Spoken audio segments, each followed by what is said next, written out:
I keep telling myself every day that I will never ever smoke, but I know one day someone will just urge me to do it. You can't not do it once in your life. Session 1 is a fantastic interactive educational program that we've developed for the schools throughout the Riverina. It's really visual, and you notice as soon as the kids walk in and see the blenders and the food, they're already taken in by it. I love getting into the schools. I've always loved working with children.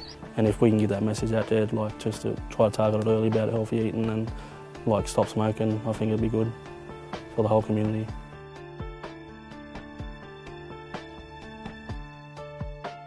Morning, welcome to our morning meeting.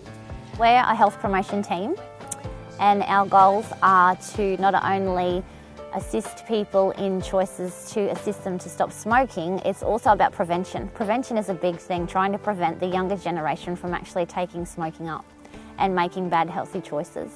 So we thought the best way to do that was to develop a program that we can take into schools.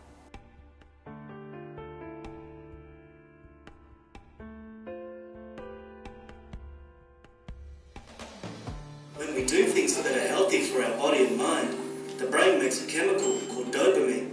Dopamine makes our brain feel good. I mean, we have a fantastic resource with the No Smokes DVD that they've allowed us to use, and that's really brought the program together.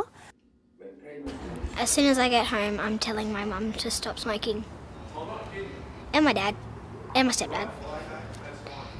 And my sister. And my auntie. My auntie smokes. She has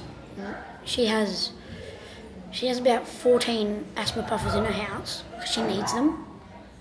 And yeah, she's just... she's... So does anybody recognise any of these ingredients that's on the table here today that might be at home? Yep. Batteries, candles. Do you want to come up and grab one? I think it would scare them not into smoking of all that they see that's in it, the rat poison and the fly spray and the bleach and everything that was on that table is in a cigarette. And I mean, that's supposed to be put in it to make the cigarette taste nice. But you look at all that stuff and think, how could that make your cigarette taste nice? There's over 4,000 things in a cigarette. It's disgusting. I'm just to play a game with you. I'll just get you to go down to the back of the room. We also do myths and facts with the children. So they're up, they're interactive. They get to pick each side of the room, either myth or fact. I read out something about smoking and then they say whether it's a myth or a fact. So cigarettes only contain tobacco. Is that a myth or a fact?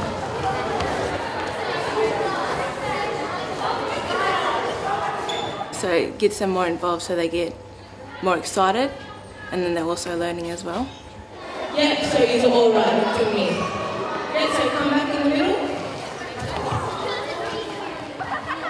Oh, I have seen a couple of things, for example, the blender activity that we do. I actually saw that on a TV program and thought that is fantastic. So what we're going to do is we're going to do a little bit of an experiment with you, good food versus bad food, and I need 2 volunteers, please. Okay, so today for recess, Luke is going to be having some yogurt berries and he's going to be having a milk to wash it down with.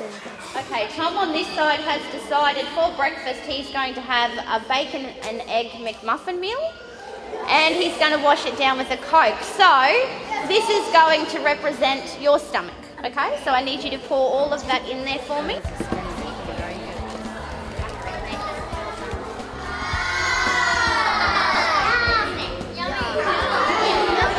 Now, what happens after you eat something? It gets mushed up.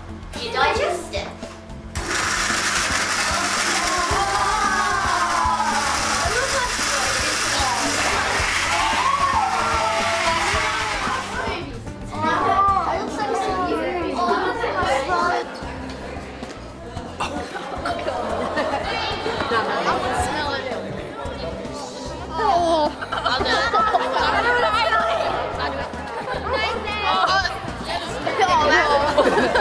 Drink on it. Oh, you wanted to drink it. I'm not smelling it. Okay, so do you want to just, as one at a time, go up and see Michaela if you want to try the drink?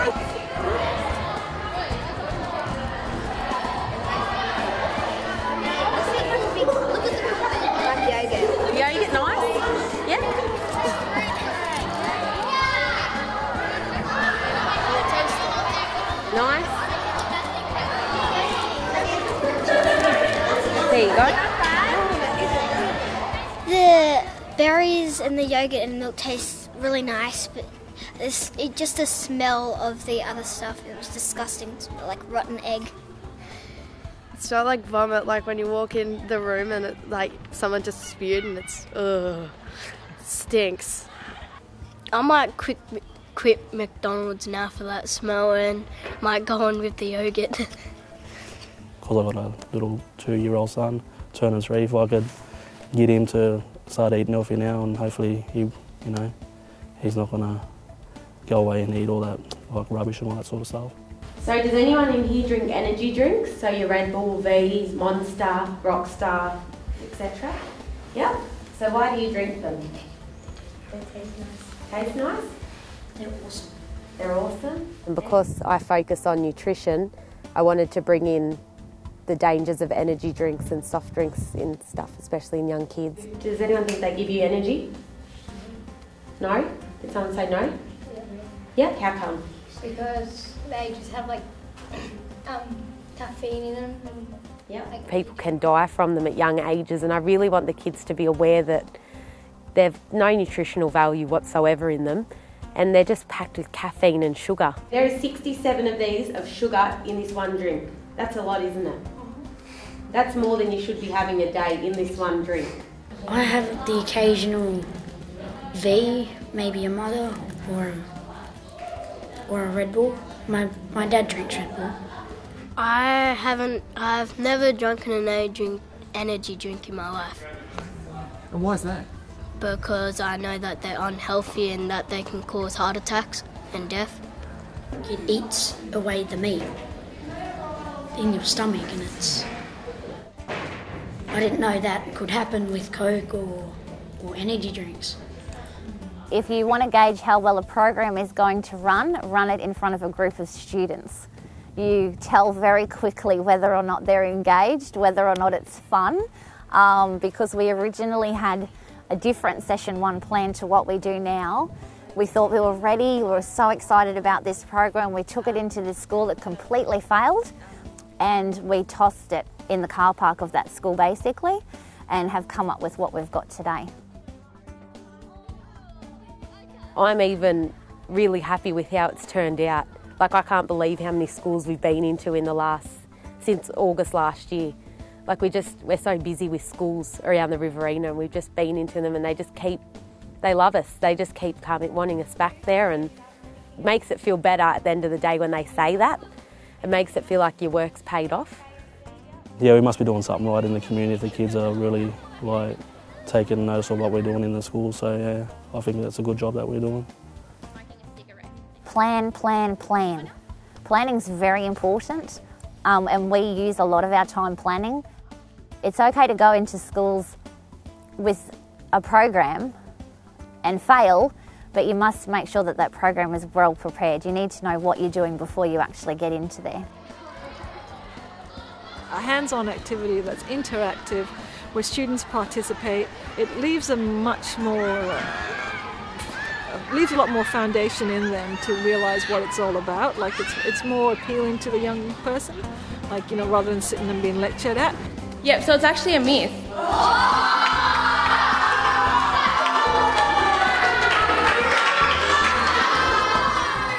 We're gonna be healthy!